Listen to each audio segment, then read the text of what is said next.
السلام علیکم۔ آج جو علم میں آپ کے ساتھ شیئر کرنے والا ہوں، امام الشافعی رحمۃ اللہ علیہ نے لکھا ہے کہ یہ علم 1/3 حصہ ہے اسلام کا۔ ٹوٹل نالج جتنی بھی نالج ہے اس کا 1/3 حصہ ہے۔ امام احمد بن حنبل رحمۃ اللہ علیہ نے کہا کہ یہ علم اسلام کا بنیاد ہے۔ اب سوال بنتا ہے کہ یہ علم کون سا ہے؟ یہ علم کے بارے میں آپ کو مفتی طارق مسعود صاحب کے ایک بیان سے بتاؤں گا۔ مفتی طارق مسعود صاحب نے اپنی ایک بیان میں کہا کہ انسان اگر کوئی بھی اچھی کام کرے تو اس کے پیچھے اس کا مقصد صرف اللہ کو رضا کرنا ہونا چاہیے۔ اس کے علاوہ اگر کوئی بھی مقصد ہوگا تو وہ کام اللہ کی نظر میں اس کی کوئی اہمیت نہیں ہے۔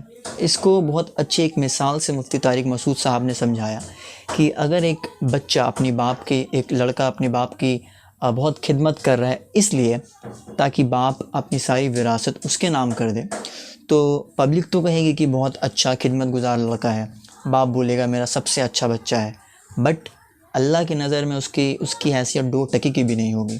چلیے اب اس کو حدیث کے ذریعے اور اچھے سے سمجھنے کی کوشش کرتے ہیں۔ یہ جو حدیث میں آپ کو بتانے والا ہوں یہ بخاری کی سب سے پہلی حدیث ہے اور اسلام میں اس کو one of the most important حدیث بولا جاتا ہے۔ It has been narrated by Umar bin Khattab رضی اللہ عنہ۔ حضور پاک صلی اللہ علیہ وسلم نے فرمایا کہ actions are judged by intentions, عمل کا دار و مدار نیت پر ہوتا ہے۔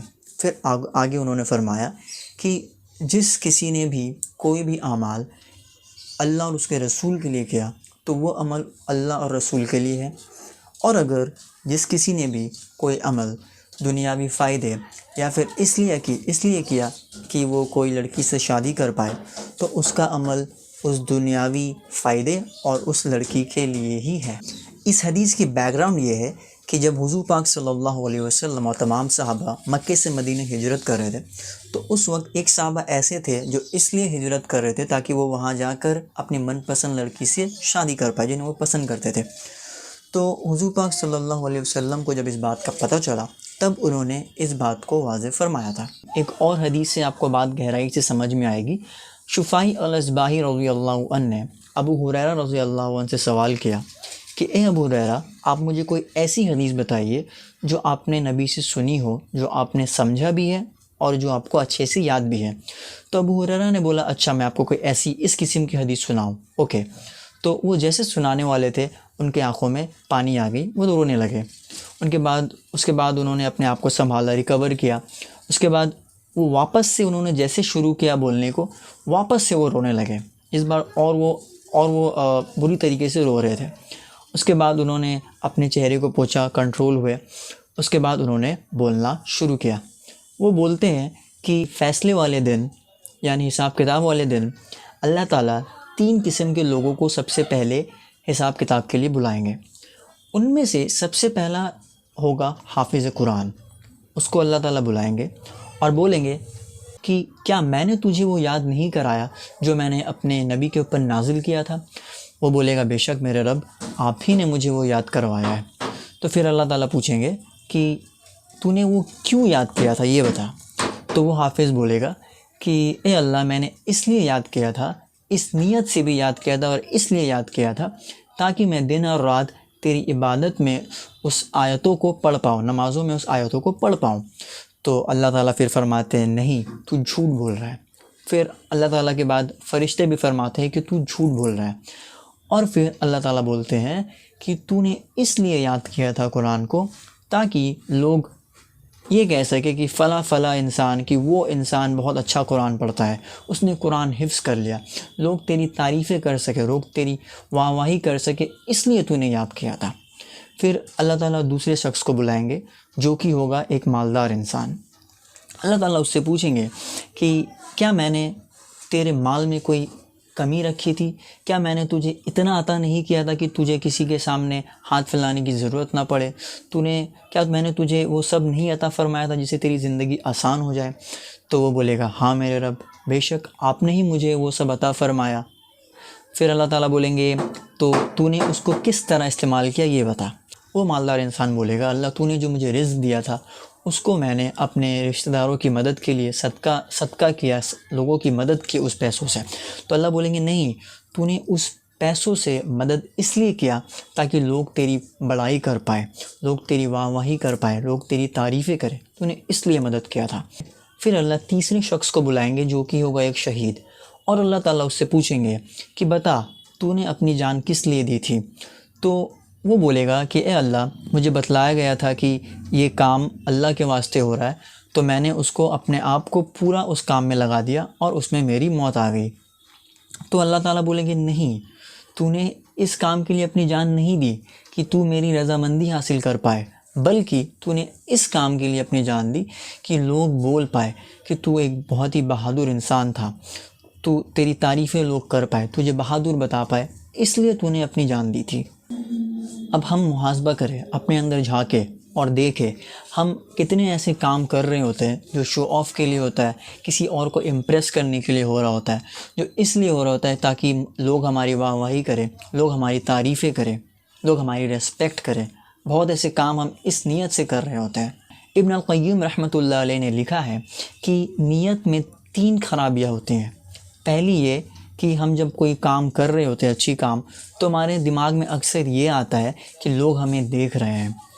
مثال کے طور پہ اگر آپ نے راہ چلتے انسان کی کسی کی مدد کی، اس کو راستہ پار کرانے کے لیے، یا کسی کو کسی بھی حال سے مدد کیا، تو آپ دیکھیں گے کہ اس مومنٹ میں آپ کے دماغ میں یہ آ رہا ہوتا ہے کہ لوگ ہمیں دیکھ رہے ہیں، اور کہیں نہ کہیں وہ دیکھنے کی وجہ سے ہم اپنے کام کو اور اچھے سے کرنے کی کوشش کر رہے ہوتے ہیں۔ تو یہ نمبر 1 تھی۔ دوسری خرابی یہ بتائی کہ ہم ریٹرن چاہ رہے ہوتے ہیں۔ اگر ہم کسی کی مدد کرتے ہیں تو ہم یہ ایکسپیکٹ کر رہے ہوتے ہیں کہ وہ بھی ہماری مدد کرے گا، یا کوئی بھی ہم بینیفٹ اس سے ایکسپیکٹ کر رہے ہوتے ہیں، بلکہ ہمیں ایسا کرنا چاہیے کہ مدد کر کے ہمیں اللہ سے اس کی ریٹرن کی امید لگانی چاہیے۔ اور تیسری چیز یہ بتاتے ابن القیم کہ ہمیں مطمئن نہیں ہونا ہے، ہمیں اچھی کام کو کر کر سیٹسفائی نہیں ہونا کہ ہم نے بہت بہتر کیا، ہم نے بہت بہترین طریقے سے کیا، ہم نے سب سے اچھا کیا یہ کام، یہ چیز آنے نہیں دینا۔ اکثر ہمارے اندر یہ چیز آ جاتا ہے کہ ہم کوئی اچھا کام اگر کرتے ہیں تو ہم سوچتے ہیں کہ ہم ہی ہے بس یہ چیز کرنے والے، ہم سیٹسفائی ہو جاتے ہیں۔ یہ ہمیں کرنے کو منع کیا گیا۔ ایک موقع میں اللہ کے نبی صلی اللہ علیہ وسلم نے فرمایا کہ انہیں سب سے زیادہ ڈر چھوٹے شرک سے لگتا ہے۔ تو جب صحابہ نے اس بات کو سنا تو انہوں نے پوچھا نبی کریم صلی اللہ علیہ وسلم سے کہ اے اللہ کے نبی، وہ کون سی ایسی کام ہے جو چھوٹی شرک میں آتی ہے، آپ ہمیں بتائیں۔ تو انہوں نے بتایا کہ شو آف کرنا، ریاکاری، دکھاوا کرنا، یہ ایک چھوٹی شرک کے اندر آتا ہے۔ پھر دوسری حدیث میں نبی کریم نے فرمایا کہ مائنر شرک، چھوٹی شرک اتنی چھوٹی ہوتی ہے نا کہ آپ کو چیٹی کے قدم بھی اس کے سامنے بڑے لگیں گے، یہ اتنی چھوٹی سی شرک ہوتی ہے۔ تو اس بات کو سن کر صحابہ نے پھر پوچھا کہ اللہ کے نبی آپ بتائیں، اگر یہ چیز اتنی چھوٹی ہے تو ہم اس سے کیسے بچیں؟ آخر بچے تو کیسے بچیں؟ تو نبی کریم صلی اللہ علیہ وسلم نے ہمیں ایک دعا سکھائی، اللہم انی اعوذ بک ان اشرک بک وانا اعلم واستغفرک لما لا اعلم۔ امام احمد رحمۃ اللہ علیہ نے ایک نسخہ بتایا ہے جس کی مدد سے ہم اپنی ٹینشن کو خراب ہونے سے بچا سکتے ہیں۔